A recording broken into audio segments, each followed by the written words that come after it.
ब्रेडपासून मस्त crispy tasty healthy असे bread cutlets बनवा।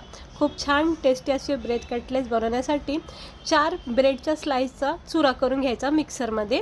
त्यामध्ये 1 वाटी रवा, 1 वाटी बेसन टाकायचं, थोडी कोथिंबीर टाकायची, थोडंसं हळद, तिखट, गरम मसाला, थोड्याशा भाज्या बारीक कट करून टाकायच्या, चवीनुसार मीठ टाकायचं, थोडं पाणी टाकून याचं घट्ट बॅटर बनवायचं। छानपैकी एकजीव करायचं, अगदी घट्ट बॅटर बनवायचं, म्हणजे आपल्याला कटलेट्स बनवता येतील असं घट्ट बॅटर बनवायचं। पॅनवर थोडंसं तेल, तूप, बटर लावून असे छानपैकी छोटे छोटे लहान मोठे आवडीनुसार तुम्ही कटलेट्स बनवू शकता। खूप कमी वेळामध्ये कमी साहित्यामध्ये हे ब्रेडपासून तुम्ही कटलेट बनवू शकता।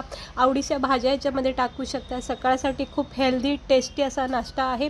पाहू शकता तुम्ही किती छान असे आपले हे ब्रेड कटलेट्स बनवलेले आहेत। रोज रोज चहासोबत ब्रेड खाण्यापेक्षा ना त्या ब्रेडपासून असा मस्त टेस्टी असा हेल्दी नाश्ता करून बघा।